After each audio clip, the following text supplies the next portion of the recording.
supersonic and hypersonic.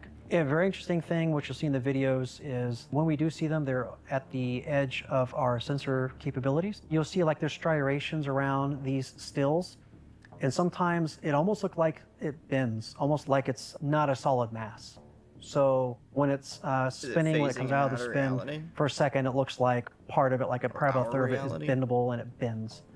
And at this point, is it dropping rapidly? Yes, the only thing that's changing is the angle that we're looking at it with. The elevation angle, is that right? Yes, and we're moving in a downward fashion. The system operator is having a very hard time keeping in frame because it's falling so fast. Dropping fast. So you can't zoom in, and our servos don't move that fast, so our equipment can't handle that zoom factor with the speed. You'll see multiple UAPs in these, as in they're flying together. I don't know that they're in a formation. You know, if you go frame by frame, you can see their cylinders. Wow. So that's the Class 2. Fascinating.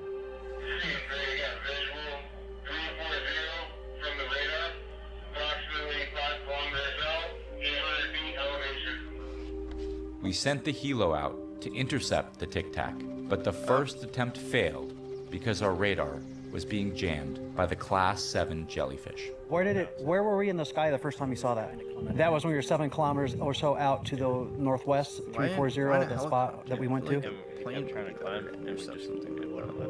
Our helicopter launched, and about a half mile out, the helicopter stopped moving. Maybe a 2 or 3 beacon. Engine's running, blades are turning, but it would not go forward, it would not go up, it would not go left or right, it was stuck there. That's where you're kind of imagine like a blanket above us, it's like pressing us down. So maybe we were in proximity to it. It was saying don't come any higher. Yeah, because that was when I told you guys elevate, right?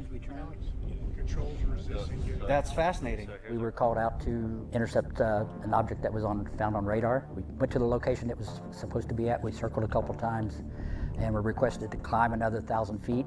The instrumentation started to bounce and the collective basically was frozen. I've never experienced anything like it before.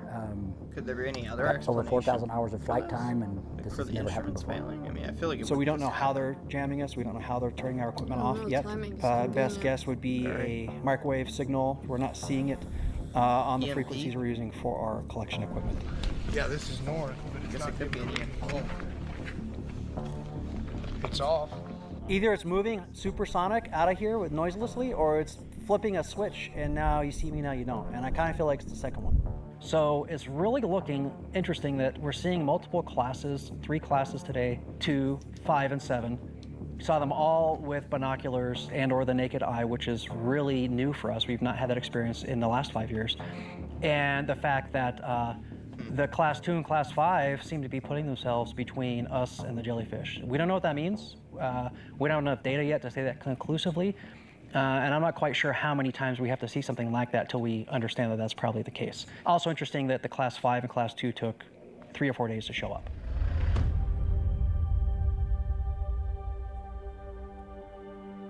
The Class 5 we call the manta ray. It looks to be like it's written, a manta ray. It has round everywhere. I don't think there's anything straight or nearly straight. We actually went frame by frame on this because it's tumbling Don't slowly. say that.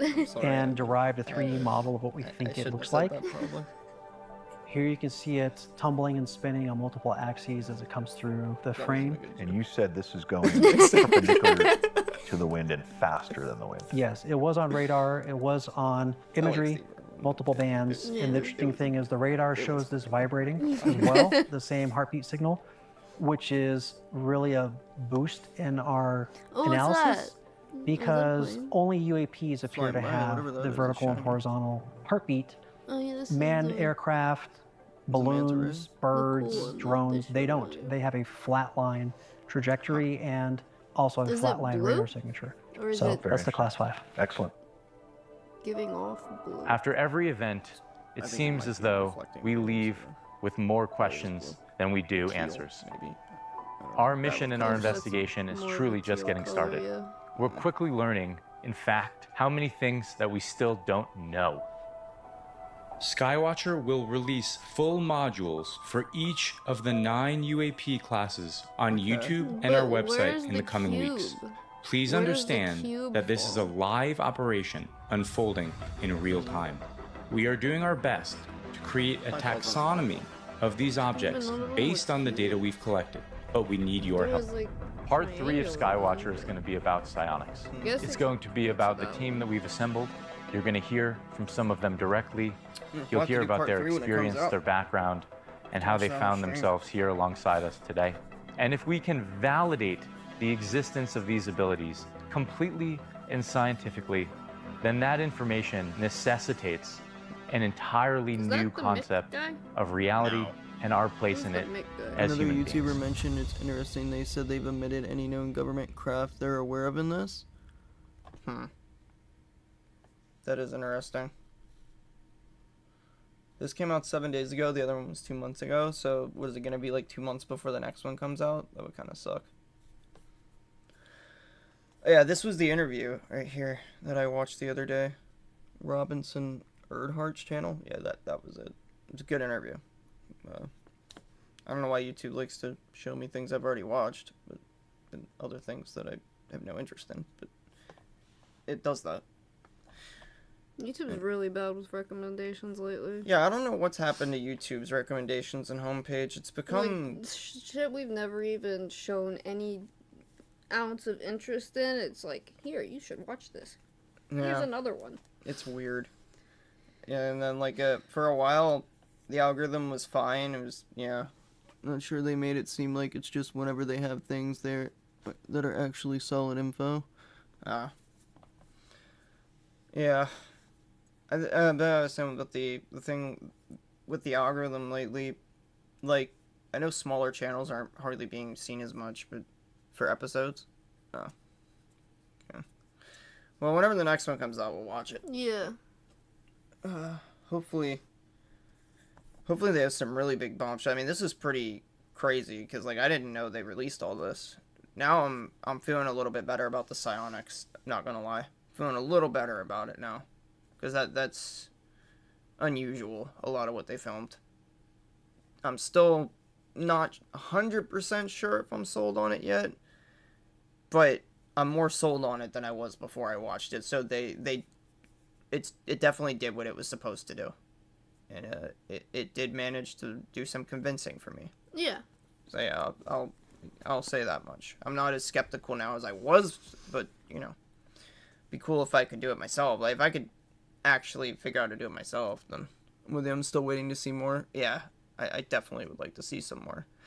I'd like to see one of these people actually, if they actually can, get one of these things to like land and film it or something. That'd be crazy. I don't know if they can. I don't know if it would be willing to land.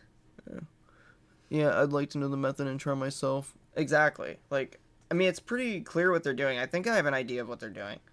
They're covering their eyes because they're trying to deprive their senses and, like, focus solely in their mind to calling one of these things. They also had ear things on. Those are headphones.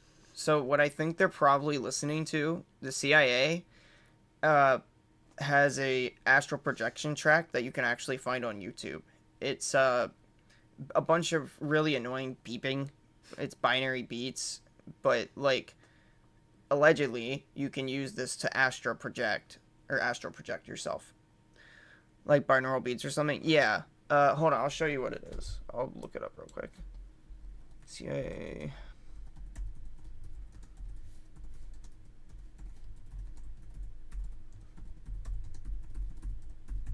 See if I can find it. That's not it. Where is it? It was HemiSync, I think. Is that what it's called? Yeah, it's HemiSync. Hold on, I typed in the wrong thing.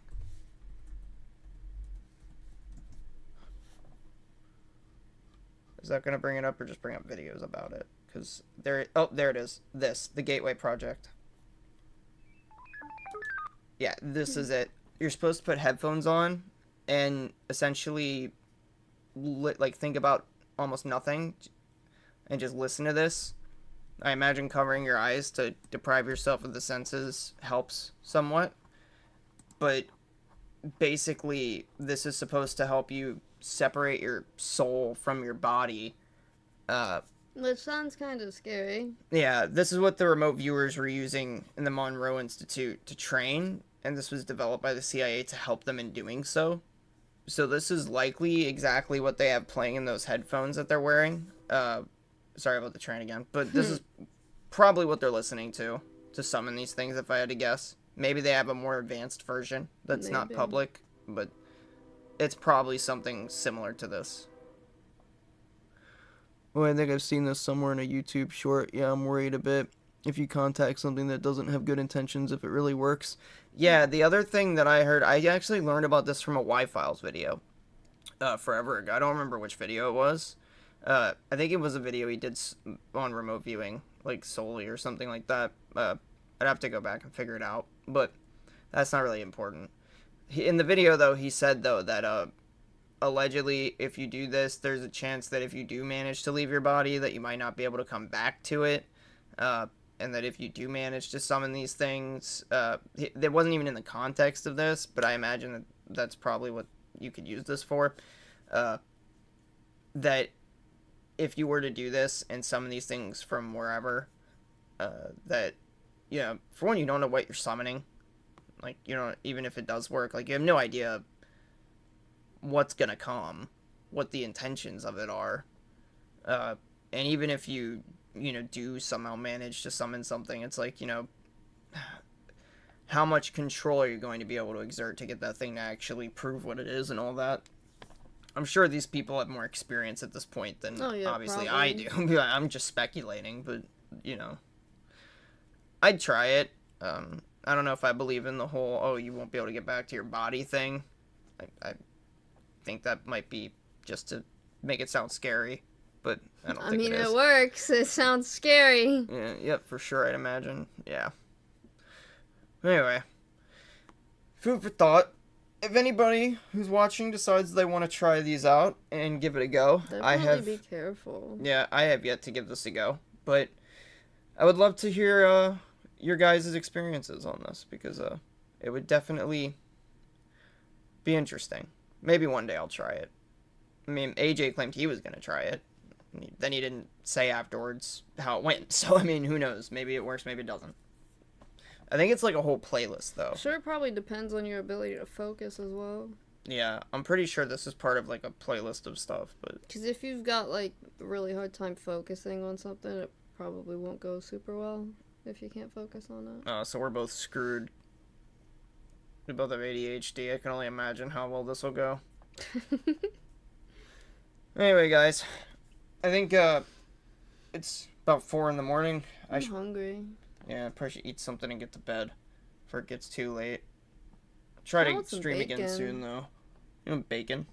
Kinda. I guess I can make bacon. I don't know what I'm gonna make, actually. That sounds kind of okay. I can make something with bacon. Same I just did. Yeah. I'll make some kind of food. Anyway, guys. Chicken sandwich? Chicken sandwich. Oh, actually sounds good. Sandwich. I don't have a way to make a chicken sandwich. I want a spicy chicken sandwich. Well, there's nothing open to get one of those. That's true. It is 4 in the morning. Except maybe McDonald's, but I'm not gonna buy McDonald's. Because I don't like McDonald's. I don't even think they have a spicy chicken sandwich. Yeah, that's... They might, but I don't really like McDonald's. I'm still not doing it. These folks, I'll catch you on the next one. Enjoy the chat. Enjoy it, man. Have a good night. Have a good night, man. Hopefully see you in the next one. Yeah. Hey, guys. Everybody, get some sleep. Go to bed. It's late. Night. Good night.